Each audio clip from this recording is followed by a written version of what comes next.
A ira de Deus, um assunto esquecido. O esquecido, obviamente, está entre aspas, é irônico.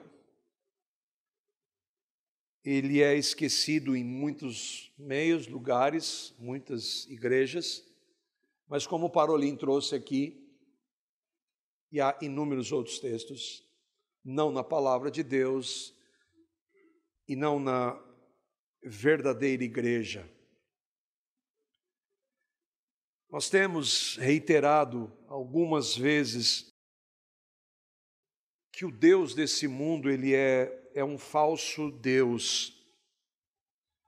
E hoje há um Deus, há um Jesus sendo anunciado, inclusive por muitos evangélicos famosos, especialmente os famosos, que é um Deus que é só amor. Esse falso Deus, ele não condena, ele não julga, ele não se vinga, mas Deus se vinga. Nós lemos um texto aqui, o Paulinho leu: minha é a vingança, diz o Senhor. E ele não se ira. Uma vez, como o pastor Glênio disse uma vez, ele citou, o mundo quer um Deus bonzinho. Bonzinho, tipo, você pode fazer o que você quiser da sua vida, que não tem a menor importância. Irmãos, sempre quando eu trato disso, eu procuro deixar claro, eu não tenho nenhum prazer em alegria em trazer isso, em tratar disso. Mas como nós nos propomos a anunciar todo o conselho de Deus, nós temos que tratar disso. E eu tenho alguém quem eu posso me fundamentar que também não tem prazer nisso, que é o próprio Deus. Ezequiel, capítulo 18, verso 23. É Deus que está dizendo aqui. Então, nós não temos que ser, porque há, às vezes, se nós, de um lado nós temos uma distorção da graça, da libertinagem, do Deus que é amor, e por outro lado nós temos os legalistas, aqueles que são, eu não sei qual é pior, né, mas os dois são tão ruins, que são os legalistas que vibram com pessoas que estão nos seus pecados e que condenam essas pessoas. A religiosidade faz isso, o legalismo insuportável, condenatório, farisaico, hipócrita faz isso. Mas Deus não tem prazer no que Ele tem que fazer, que é prerrogativa dEle, como o Parolin bem trouxe. O Senhor diz, teria eu algum prazer na morte do ímpio? O ímpio é aquele que morre sem crer em Cristo. Palavra do soberano Senhor, do soberano Senhor. Ele não tem prazer na morte do ímpio, que está debaixo do governo e dos decretos soberanos dele. Pelo contrário, acaso não me agrada vê-lo desviar-se dos seus caminhos e viver? Quantas vezes nós já não dissemos aqui, nós não temos compreensão de soberania e responsabilidade humanas, nós não temos que ter, o que nós temos é que anunciar as duas, e aqui a gente vê as duas verdades em um único verso. Mas Deus não tem prazer. Se Ele não tem prazer e Ele é Deus, por que então Ele permite? Por que então, para vocês, os reformados, Ele decreta? E essa é uma questão lógica, mas que a palavra de Deus não se propõe a deste lado da eternidade responder para nós. E então eu e vocês temos que nos calar diante disso, porque qualquer um dos extremos de interpretações extremas que não andem, como dizia Spurgeon, que soberania e responsabilidade são as linhas do trem, elas sempre andam juntas com um propósito, a gente nunca vai ver o fim elas cruzando. Então nós nos calamos, porque qualquer tentativa de ir além envolve pecado, qual o meu e o seu, de querer interpretar ou questionar a Deus. E a palavra vai responder de novo, Jeremias, capítulo 9, versículo 24. Se ele não tem prazer, então por que ele permite? Deus está falando por meio do profeta, ele está dizendo, aquele que deseja se orgulhar, que se orgulhe somente disso, de me conhecer e entender que eu sou o Senhor, que demonstra amor leal e traz justiça e retidão à terra. Isso é o que me agrada, eu, o Senhor, falei. O que agrada ao Senhor? Justiça e retidão que Ele traz. E quando as pessoas se opõem a isso, não agrada, estão debaixo da ira dele. Por Deus ser bom e justo, Ele não se agrada, ou Ele não se alegra em punir. Mas Ele tem que punir porque Ele é bom e justo. Porque Ele é santo. Deus não pode alguma coisa? Sim, Deus não pode deixar de ser quem Ele é. Deus não pode colocar um de seus atributos debaixo do tapete para agradar aqueles que querem viver na prática do pecado. Ele pune o pecado. Ele tem que punir o pecado. O irmão Sproul, comentando sobre isso, ele diz, Deus não tem prazer na morte do ímpio. Existe um sentido no qual a punição do ímpio não traz alegria a Deus. Ele escolhe fazê-lo porque é bom punir o mal. Ele se agrada na justiça de seu julgamento, mas é triste que tal julgamento justo precise ser realizado. É algo como um juiz sentar-se na corte e sentenciar seu próprio filho à prisão. Entenda, isso é uma tentativa de um pecador que crê na palavra de Deus, que crê nessas verdades da palavra de Deus. É uma tentativa nossa, humana, limitada, de entender essas verdades. Eu concordo com essa percepção do irmão Sproul, mas ela não responde tudo. Mas o mundo e os falsos cristãos criaram um Deus que é só amor e que o final desse Deus que é só amor vai redundar em algo que a palavra de Deus diz, obviamente, que nunca vai acontecer, que é a doutrina ou o ensino, a heresia do universalismo, de que no final todo mundo vai ser salvo. Porque se nós formos as últimas consequências de um Deus que é só amor, todo mundo vai ser salvo, inclusive aqueles que morrem rejeitando a Cristo. Nós não cremos nesse Deus, nós não cremos nele não porque nós tenhamos prazer em tratar de assuntos como esse, mas nós não cremos porque o Deus da Bíblia não é esse Deus inventado por pastores hoje. Nós cremos no Deus da Bíblia porque Ele é o único Deus, como Ele mesmo diz, Isaías 45, verso 5. Veja se há qualquer possibilidade. O Paroni novamente trouxe aqui a ideia de duas religiões. Eu particularmente não gosto do termo, né? Mas sim, do ponto de vista humano, da perspectiva humana, são duas religiões, cristianismo e islamismo. O Deus do islamismo não é uma possibilidade de Deus, ele não existe. Porque só há um Deus, eu sou o Senhor e não há outro. Fora de mim não há Deus. De qual Deus? Do Deus Pai, Filho e Espírito Santo, do Deus de Abraão, Isaque e Jacó, do Deus Pai de nosso Senhor Jesus Cristo, do Deus da Bíblia, do Deus só da Bíblia. Mas e os demais? Não existem. Mas e as pessoas que acreditam?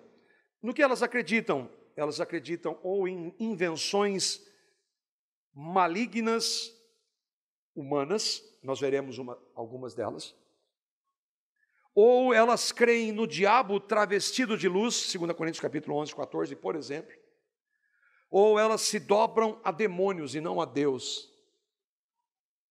Toda pessoa que se dobra diante de uma imagem, de acordo com a palavra, 1 Coríntios 10, 20, é a demônios que elas adoram. Mesmo que esse demônio, ou mesmo que essa imagem tenha o nome de santo, por exemplo. É claro que o contexto para que Paulo escreve em Corinto é um contexto pagão, de idolatria pagã, mas a verdade de que uma imagem não pode responder, não ouve, não fala, não sente, é a mais pura verdade para qualquer contexto. Dito isso, eu quero então tratar de alguns dos atributos de Deus. Você vai ver, alguns deles foram colocados em textos no boletim, que não são populares, mas que estão em toda a Bíblia. Fazem parte do Deus que, um dos versos que estão aí no boletim, ele não muda. Malaquias 3:6, Deus não muda. Deus não é que nem eu e vocês. Deus não muda. Ele não muda de opinião, ele não deixa de ser quem ele é. Nós somos assim, mas Deus não. Esses atributos devem produzir em nós, os regenerados, temor. Na semana passada, o Danilo trouxe essa verdade. E eu conversava com pessoas, alguns que professavam, e que eles falavam de Deus como algo tão íntimo e que nós devemos ter um relacionamento do Abba Pai, mas ele é o Abba Pai e que nenhum dos homens de Deus sequer podia olhar para ele. Eu não estou falando de ímpios, estou falando de todos os homens de Deus e que viram teofanias na Bíblia, não puderam resistir a esse Deus que é todo-poderoso. Ele é o papai, mas ele nunca vai deixar de ser o Deus todo-poderoso. Isso deve trazer sobre nós temor diante dele. E eu decidi tratar desse tema porque de manhã, essa semana, eu li 1 Reis, capítulo 14, os versos 1 a 18, é o texto que nós vamos ler.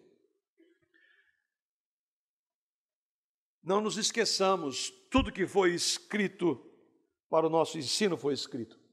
Paulo está falando do Antigo Testamento. Um pano de fundo para nós nos localizarmos nessa história que nós vamos ler. Primeiro, por volta do ano 1000 antes de Cristo, Samuel era profeta e juiz sobre o povo de Deus. Não havia o sistema de governo monárquico ainda. Porque Deus, aliás, o povo de Deus tinha um rei. Quem era? Ele. Mas o povo de Deus queria ser igual ao mundo. Qualquer semelhança não é mera coincidência. As autoridades de Israel, 1 Samuel 8, 4, 5, está abreviado, disseram a Samuel: escolha um rei para nos julgar, porque todo mundo tem. Então eu quero um também. Deus responde: faça tudo o que eles pedem, pois é a mim que rejeitam, e não a você, Samuel. Eles me rejeitaram como seu rei. Irmãos, é muito sério isso. Todas as vezes que eu e vocês colocamos esperança em reinos desse mundo, o que nós estamos fazendo?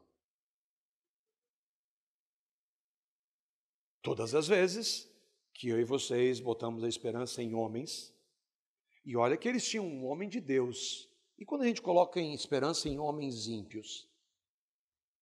Saul, primeiro rei. Vamos começar com um bom. Os critérios para ser um rei da perspectiva humana é o quê? Esse é o cara. Esse é o cara. Mas a história mostra quem foi esse homem. a controvérsia, não sabe, Saul era crente? Não sabemos. Muito provavelmente não. Saul é escolhido o primeiro rei. Depois vem um outro rei que Deus escolhe. Lembra do Samuel? Vou escolher. Mesmo o homem de Deus escolhe, às vezes acaba indo por padrões humanos, mas Deus fala assim: ó Samuel, eu escolho não segundo o seu padrão. E aí ele escolhe um homem que era, segundo quem? O coração dele. Ele, apesar dos seus pecados, ele obedece a Deus. Salomão, o filho, assume e desobedece o Senhor. O rei Salomão amou muitas mulheres estrangeiras, elas desviaram seu coração para os deuses delas. No entanto, Salomão amou essas mulheres, adorou falsos deuses, Astarote e Moloque. Você sabe que um Moloque, Deus, uma das ordenanças do Deus Moloque era sacrifício de filhos de crianças. Com isso, fez o que era mal aos olhos do Senhor. Salomão sabia? Sim, Salomão sabia que ele não deveria se envolver com mulheres estrangeiras. Por quê? Porque elas perverteriam o coração dele. E esse é um princípio. Eu creio em Jesus, mas eu quero me casar com uma pessoa que não crê em Jesus. O que é que tem? O que é que tem é que a Bíblia diz para não. Para não. Deus então anuncia a divisão em Israel por causa dos pecados de Salomão. Salomão tomou suas decisões erradas. Creio que, ainda que muitos dos seus pecados são apresentados, quando ele escreve Eclesiastes, ele vai, no final de Eclesiastes, ele vai reconhecer os seus pecados. Então, Roboão, filho de Salomão, o reino é dividido. O Flávio tem trabalhado muito bem isso, estudando Isaías. O reino é dividido, Judá e Benjamim, e as outras 10 tribos são o reino do norte. E o Jeroboão, que era um parceiro de Salomão, se rebela. Esse Jeroboão, que queria o reino todo, não deu. Deus escolhe o Salomão e a descendência, aí então ele se rebela, e aí então ele começa a liderar o reino do norte. Mas entendamos, ainda assim, debaixo das consequências dos pecados de Salomão, debaixo da autoridade de Deus. E aí então nós entramos no texto, 1 Reis, capítulo 14, versos 1 a 18, o texto é longo, nós vamos caminhar tentando entender e depois as implicações para nós. Algum tempo depois, Jeroboão está reinando, e o texto diz: por esse tempo, Abias, filho de Jeroboão, ficou doente. Jeroboão disse à sua esposa: ponha um disfarce para que ninguém reconheça que você é a minha esposa, e vá a Siló falar com o profeta Aías, o homem que me disse que eu seria rei sobre este povo. Leve para ele um presente de 10 pães, alguns bolos e uma vasilha de mel. Ele lhe dirá o que acontecerá com o menino. Ele não está querendo barganhar com o profeta, era uma prática comum. Apesar de, diante da situação, nós não podemos desconsiderar totalmente que ele estava usando dessa prática. Nós não sabemos também por que ele manda que a mulher vá disfarçada. A gente vai ver que não tem a menor diferença entre disfarçado porque está diante de Deus. Mas ele manda a mulher conversar, porque o filho está doente. A esposa de Jeroboão foi à casa de Aías, em Siló. Ele já estava velho e não podia mais enxergar. Eu coloquei em azul aí, é o próprio Deus falando. O Senhor, porém, tinha dito a Aías: a esposa de Jeroboão virá aqui, fingindo que é outra pessoa. Perguntará a respeito do filho dela, pois ele está doente. Transmita-lhe a resposta que eu darei a você. Deus está falando para o profeta. Nesse aqui a gente pode crer. Quando Aías ouviu os passos dela junto à porta, disse: entre, esposa de Jeroboão. Pô, já quebrou, nem deu chance para ela, né, nem ouviu os passos, pode entrar, eu sei quem você é. Por que finge ser outra pessoa? Tenho más notícias para você. Leve a seu marido, Jeroboão, esta mensagem. Lembra, Deus falou. Assim diz o Senhor, o Deus de Israel, eu exaltei, Jeroboão, eu exaltei. Eu usei o meu profeta para anunciar que você assumiria dentre o povo e fiz líder de Israel, meu povo. Arranquei o reino da família de Davi e o entreguei a você. Mas você não tem sido como meu servo Davi, que obedeceu a meus mandamentos e me seguiu de todo o coração e sempre fez o que me agrada. Você pecou mais do que todos os que vieram antes, fez para si outros deuses e me enfureceu com seus bezerros de ouro. Sim, você me deu as costas. Por isso trarei desgraça sobre sua família e destruirei todos os seus descendentes do sexo masculino em Israel, tanto escravos como livres. Queimarei a sua dinastia como se queima lixo, até que tenha desaparecido. Os membros da família de Jeroboão que morrerem na cidade serão comidos pelos cães, e os que morrerem no campo serão comidos pelos abutres. A gente vai sempre ver no Antigo Testamento, morreu, era de Deus e foi sepultado, esses não. Eu, o Senhor, falei. Então Aías disse à esposa de Jeroboão: volte para casa, quando você puser os pés na cidade, o menino morrerá. Todo Israel lamentará a morte dele e o sepultará, diferentemente dos outros. Ele será o único membro de sua família que terá um sepultamento digno, pois esse menino é o único de toda a família de Jeroboão, do qual o Senhor, o Deus de Israel, se agradou. Além disso, o Senhor levantará um rei sobre Israel que destruirá a família de Jeroboão. Isso acontecerá hoje, agora mesmo. O Senhor sacudirá Israel como a corrente de água agita as canas de junco. Arrancará os israelitas dessa boa terra que deu a seus antepassados e os dispersará além do rio Eufrates, pois enfureceram o Senhor com os postes que levantaram para adorar a deusa Azerá. Ele abandonará Israel porque Jeroboão pecou e fez Israel pecar com ele. Então a esposa de Jeroboão voltou a Tirza, e o menino morreu no instante que ela entrou em casa. E todo Israel o sepultou e lamentou por ele, conforme o Senhor havia anunciado por meio do profeta Aías. Qualquer um que lê essa história entende. Sim ou não? Qualquer pessoa que consegue ler esse texto e tem um mínimo de compreensão, capacidade de interpretar, entende o que está escrito aqui. E se nós cremos que a Bíblia é a palavra de Deus e que ela é a verdade, e ela é a verdade, porque os que são defensores do Deus que é só amor negam a palavra, esses não tem como fugir da realidade do texto.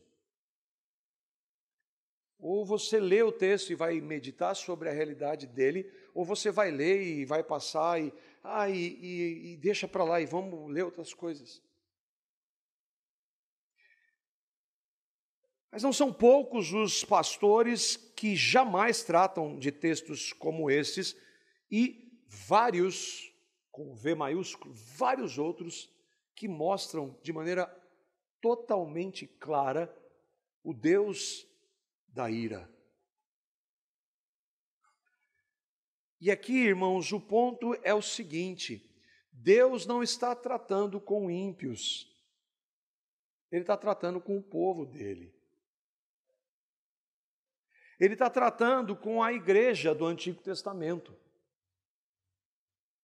Ele está tratando com aqueles que se dizem, no nosso contexto, evangélicos. Não há então, e eu e você somos evangélicos, se você é evangélico, não há como não tremer diante disso. Eu estava lendo, né, e lendo o texto, e meditando, e vendo um comentário, aliás, recomendar um comentário que é dos irmãos da Vida Nova, aquele tijolão é Vida Nova, né? Ele é um comentário de toda a Escritura, é um bom comentário. E eu estava lendo e meditando, a Carla estava perto, olha isso aqui, e li o texto de novo. Não dá para fugir dessa realidade aqui. O Deus que nós cremos é esse Deus aqui. Não é um Deus inventado. É o Deus de toda a Escritura. E só da Escritura. E isso deve trazer sobre nós, que cremos, temor diante dEle, tremor diante dEle. Porque Ele corrige o seu povo. E se eu e vocês somos povo, Ele corrige, nos corrige. Eu queria ver com vocês 6 fatos que nós vimos no texto. Primeiro é que, citei já, Deus não muda. Existe hoje, e eu, quando no meu começo da minha caminhada cristã, eu lia os textos do Antigo Testamento e lia, e aí, mas sem compreensão nenhuma, e aí quando eu ouvia falar que o Deus do Antigo Testamento era um Deus mais bravo, era a ideia de que um Deus era irado, mas agora Jesus veio e é amor e misericórdia, e está tudo bem. Isso é pregado, e tem muito evangélico que diz isso, que acredita nisso. Mas como eu citei Malaquias, ele não muda, e nós vamos ver Tiago dizer que não há sequer sombra de mudança em Deus, ele não muda quem ele é. O Deus do Antigo Testamento, esse Deus que nós vimos punir de maneira tão severa, é o meu e o seu Deus.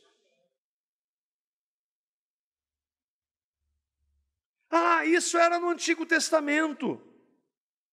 O Deus era um Deus bravo e que se irava facilmente.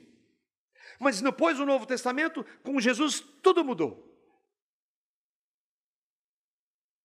Mas é só ler um pouco do Novo Testamento para falar, não mudou. É só ouvir Jesus falar para falar, não mudou nada. Mas aí eu quero pegar algumas coisas que me convêm do Deus do Antigo e do Deus do Novo. Olha só um texto do Deus do Novo. E para ser bem do Novo, vamos pegar o último texto. Apocalipse. Capítulo 16. Para essa ideia herética de Deus do Antigo, Deus do Novo, que não tem respaldo nenhum, para que nós derrubemos essa proposta. Apocalipse capítulo 16, verso 1, para dizer quem está falando, e os versos 5 a 7. O contexto, Apocalipse é um texto maravilhoso, dificílimo, mas maravilhoso, e nós estamos vendo aqui o relato do fim de todas as coisas, antes da volta de Cristo. E aí então, da volta de Cristo para julgar todo mundo. E olha o que João viu e ouviu. Ouvi vinda do santuário, ele teve uma visão, e a gente não sabe como isso se dá, mas a palavra de Deus diz, de qualquer forma, Deus deu mais uma manifestação da teofania, manifestação de Deus para João. Ouvi vinda do santuário uma grande voz dizendo aos 7 anjos, ide e derramai pela terra as 7 taças da ira de Deus. Bom, é o Deus do Antigo e do Novo. 7 taças da ira de Deus. Versículo 5, aí ele vai falar das iras, cada uma delas traz calamidades.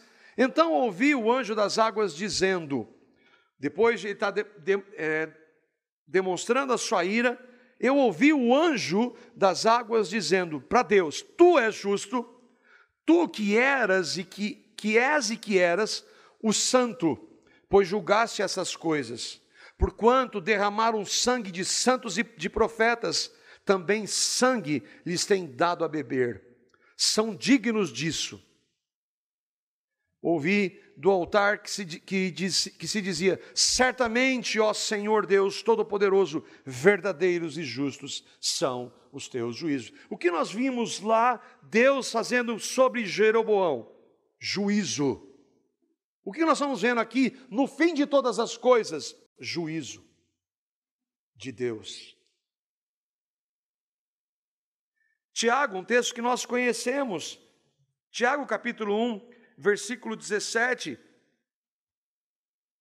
Deus não muda, e a expressão nem sombra de variação, quer dizer, nada nele muda. Toda boa dádiva e dom perfeito, e todo dom perfeito vem do alto do Pai das luzes, do nosso Deus, em quem não há mudança, nem sombra de variação. Nem para a sua graça, amor, misericórdia e bondade, nem para a sua santidade, justiça e ira. Não há mudança nenhuma em Deus. O fato dele, em sua revelação progressiva, que a Bíblia é a palavra de Deus, mas é uma revelação progressiva, que ela conta uma história, a história da redenção, e que sim, a própria palavra mostra isso de maneira gradativa, até que tenha vindo Cristo e revelado Deus, e depois os apóstolos escrevem o que Cristo veio fazer, todo esse processo, e o Cristo que foi anunciado lá no início. Sim, a palavra é progressiva, então Deus tem meios de agir de maneira diferente em cada um desses momentos históricos, mas Ele não deixa de ser quem Ele é. Segundo ponto, Deus não muda, Deus é santo. Deus não peca, Deus não tem prazer no pecado, Deus abomina o pecado, Deus é totalmente puro e perfeito. Toda tentativa humana de descrever a santidade de Deus é nada perto do que ela realmente é. Porque nós somos pecadores. Nós nunca vivemos em uma realidade sem que o pecado se manifestasse. Mesmo que eu e vocês, o que é impossível, né? Mas que nós tivéssemos nascido e com uns anos lá, fôssemos colocados lá numa ilha sozinhos. Só eu, naquela ilha, que eu pudesse sobreviver. Bom, lá eu já estaria com uma imensa realidade de pecado. Como um homem pecador pode definir santidade de Deus? O irmão Sproul disse que, dentre todos os atributos de Deus, o único que é repetido de maneira enfática é santo. Santo, santo, santo é o Senhor. Quando o profeta de Deus, Isaías, tem uma visão dos céus, é maravilhoso aquele texto. Primeiro que ele é um homem de Deus. O homem de Deus fala: estamos num lugar bom aqui, Senhor. Eu me garanto aqui. Não, o homem de Deus treme diante da presença do Deus Santo. Eu sou um povo que está no meio de um povo impuro, e eu sou um homem de impuros lábios. Eu deveria ser consumido pelo Senhor, mas Ele é misericordioso com os seus. Isaías capítulo 6, verso 3, não é amor, amor, amor é o Senhor nosso Deus. Que Isaías diz: e clamavam uns aos outros. Quem está clamando? Os seres celestiais que não têm pecado. Santo, santo, santo é o Senhor dos exércitos, toda a terra está cheia da sua glória. Esses seres são seres que estão louvando a Deus, não são seres que caíram. Não são seres espirituais que caíram. Eles não são pecadores. Nem o mais santo de todos os homens tem a menor compreensão da santidade de Deus.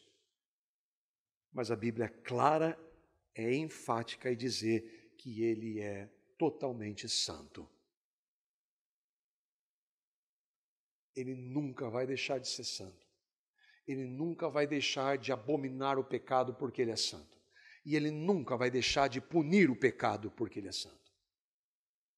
Porque Ele é santo, Ele alerta o seu povo. O seu povo Ele alerta. Jeroboão viu os pecados de Salomão ou não? Sim, ele está sendo beneficiado por causa dos pecados de Salomão. Ele não só viu os pecados, ele viu as consequências dos pecados de Salomão. E o próprio Deus então vai dizer e chamá-lo para alertá-lo. Nós vemos o que aconteceu e o que ele fez e a punição. Nós vamos ver o alerta de Deus para ele. 1 Reis, capítulo 11, versos 37 a 38. Diz assim, 1 Reis 11, 37 e 38. Deus está falando para Jeroboão, o colocarei no trono de Israel. E você governará sobre tudo o que o seu coração desejar. Imagina, Jeroboão. É isso aqui que você vai ter, Jeroboão. Se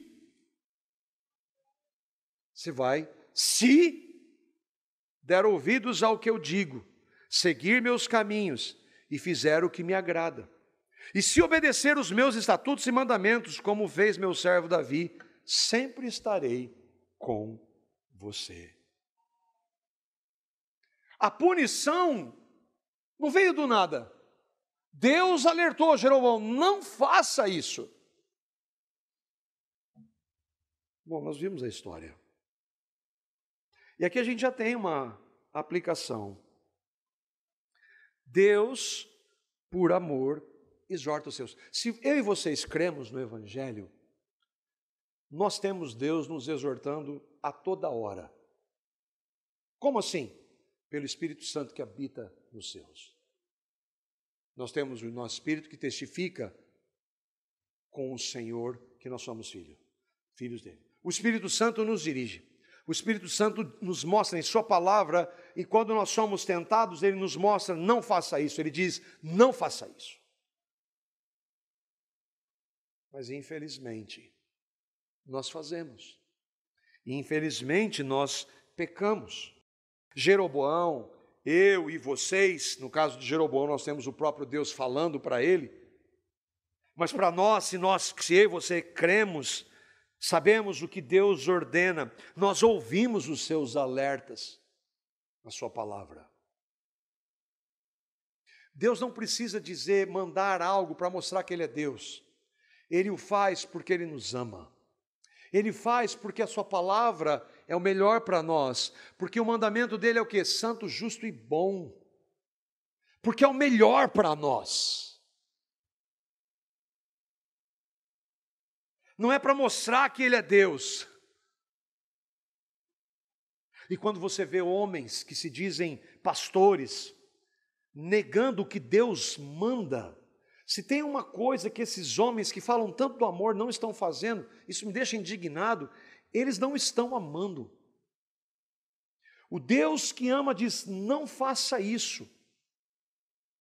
Agora, a minha família, né? Não vou falar quem é, mas a minha família é uma pessoa que vai começar um namoro, assim, um relacionamento. E, assim, eu tenho que falar para essa pessoa. Ela é bem distante, assim, não tem nada. Vocês não tentaram adivinhar quem que era. E eu vou orientá-lo. Ó. Aí, mas eu sei, pai. Quer dizer, escapou. Tá bom. Mas por que eu estou fazendo isso? Porque eu amo. Agora o mundo vai falar o contrário. Pastores do mundo vão falar o contrário. Pastores do mundo, não de Cristo. Por quê? Porque é o melhor. porque é o melhor. Os mandamentos de Deus para nós é o melhor que Ele tem para nós.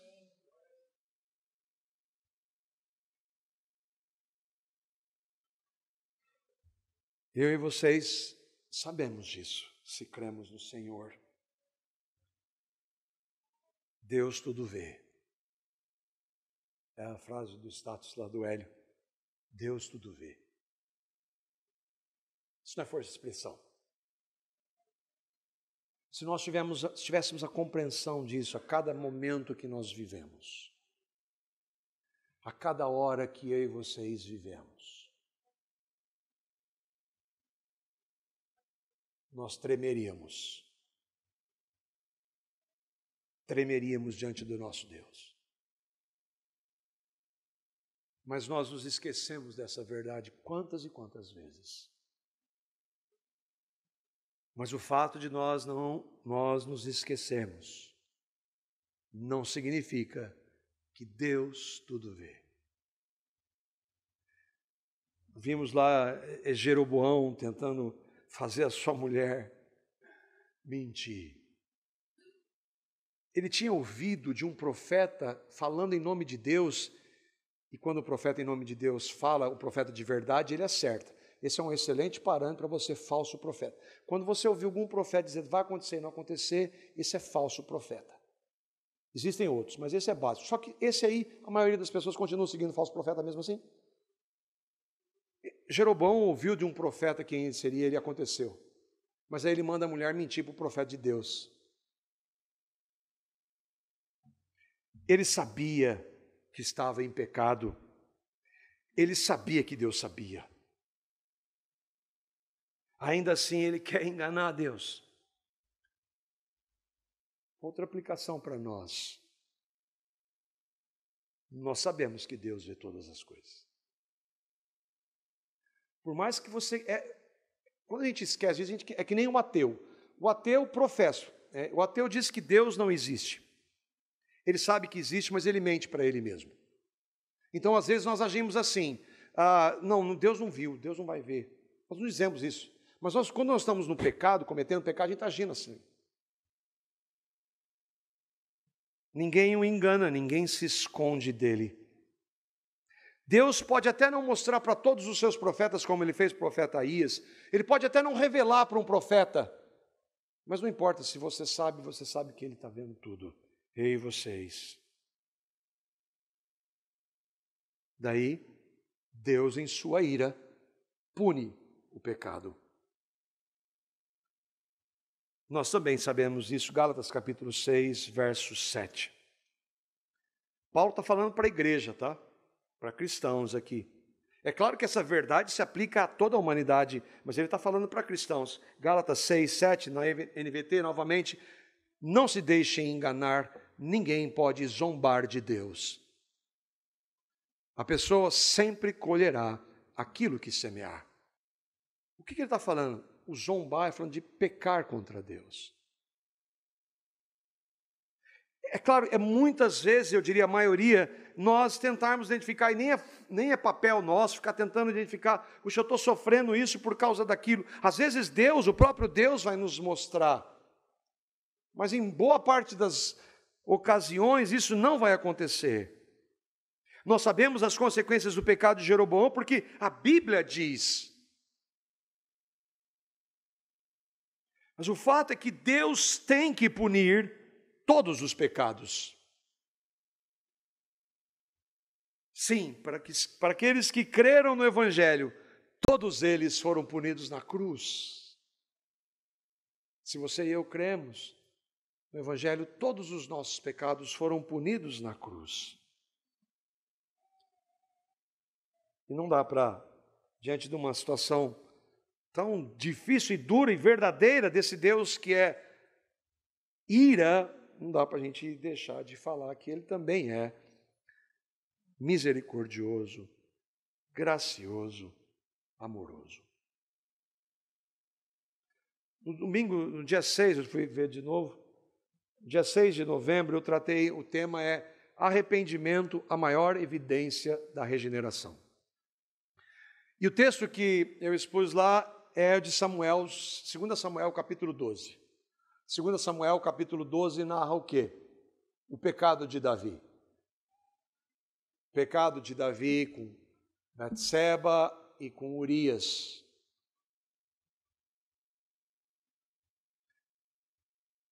Nós vimos que que Davi desobedeceu a Deus, pecando gravemente contra o Senhor. Mas você lembra do que Deus disse a Jeroboão?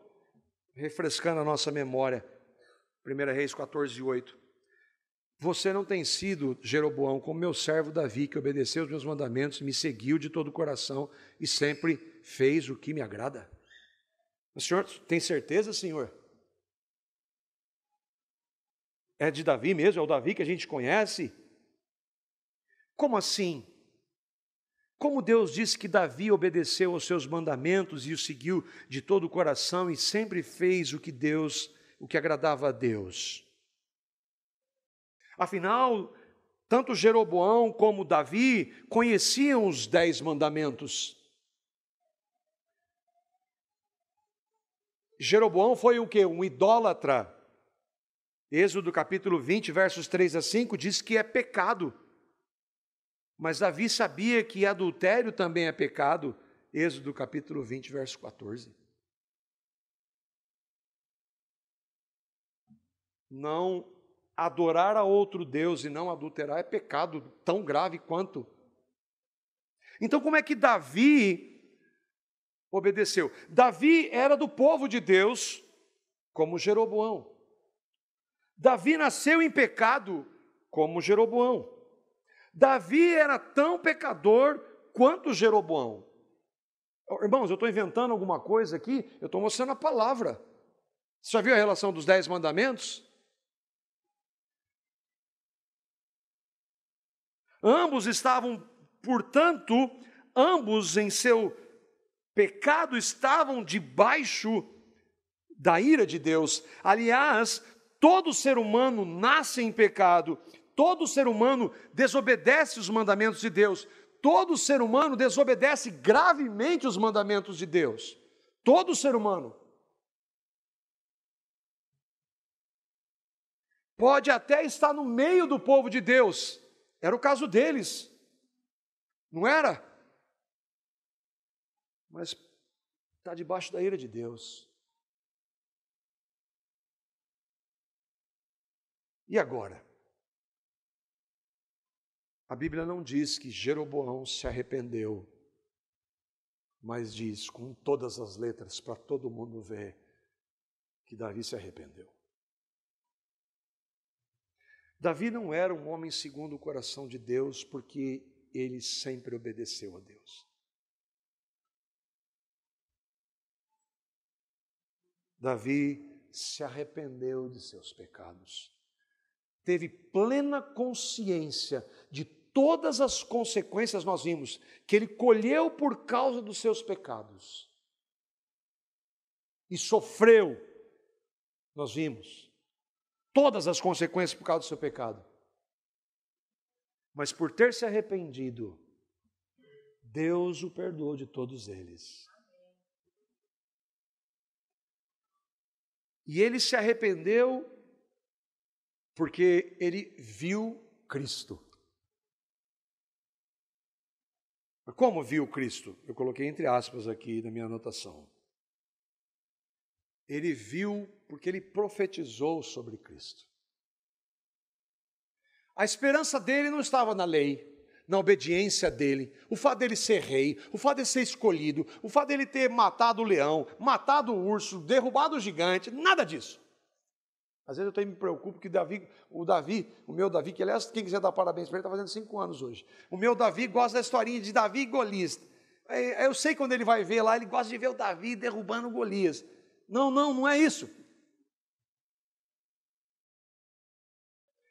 Salmo 16, Salmo 22, Salmo 110 são profecias de Davi sobre o Cristo.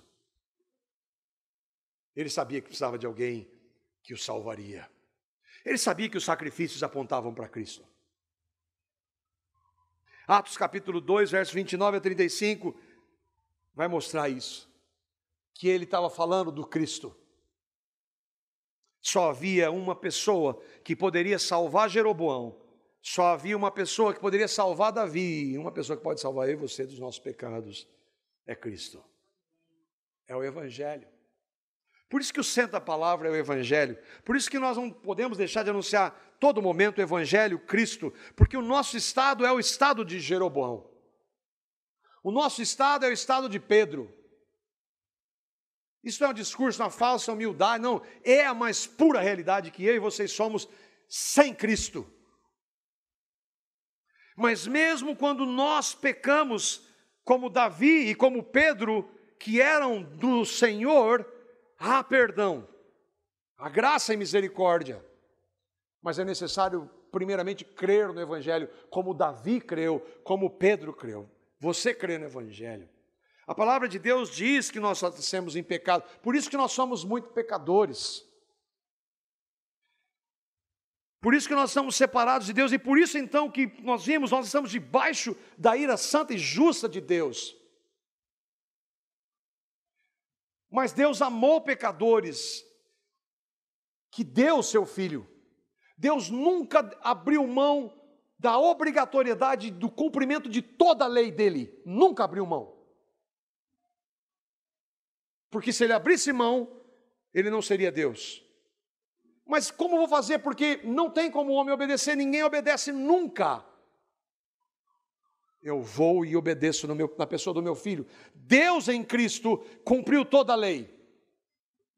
E a partir do momento que eu e vocês cremos em Cristo e o recebemos como Salvador e Senhor, que cremos na sua morte e ressurreição por nós e na nossa morte e ressurreição com Cristo, quando Ele passa a ser Salvador e Senhor da minha e da sua vida, primeiro fato, como aconteceu com Davi, nós nos arrependemos.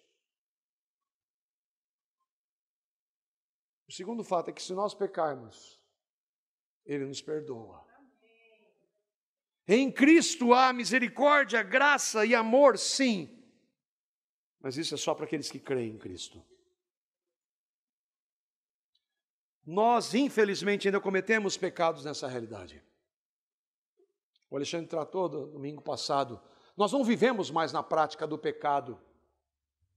Mas Davi, sendo um homem segundo o coração de Deus, tristemente cometeu graves pecados.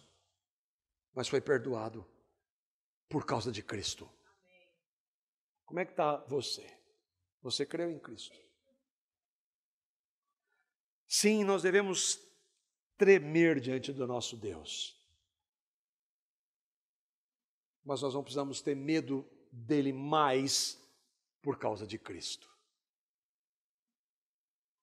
Pelos méritos de Cristo. Não é possível negar a ira de Deus.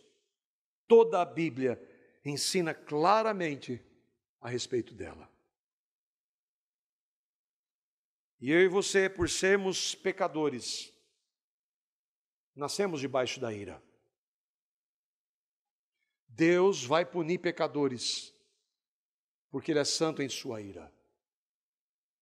E há duas formas somente: ou em Cristo, ou no inferno. Se você não receber a Cristo, você vai ser punido por causa dos seus pecados eternamente no inferno. Se você receber a Cristo, todos os seus pecados foram punidos eternamente em Cristo.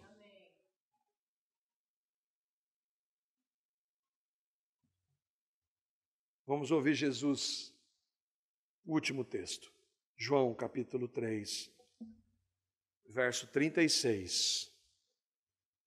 É Jesus aqui. Há falsos pastores falando de Jesus, citando Jesus, Jesus para cá, Jesus para lá. Mas esse Jesus eles não aceitam. Pois é, Ele é o Jesus, o Deus do Antigo e do Novo Testamento. Quem crê no Filho tem a vida eterna. O que todavia se mantém rebelde contra o Filho não verá a vida, mas sobre ele permanece a ira de Deus. A minha oração é que você creia no Filho. E para nós que cremos, se cremos, nós temos acesso a um trono de graça hoje. Não há mais condenação para aqueles que estão em Cristo Jesus. Nenhuma. Mas o nosso Deus, que não nos condena mais e que nos salvou eternamente, Ele continua sendo santo. E nós devemos viver uma vida que honra e glorifica, onde Ele nos colocar, por amor e por temor. Que o Senhor, em sua graça, nos capacite, para nós que cremos, a viver em temor e por amor a Ele, vidas que o glorifiquem.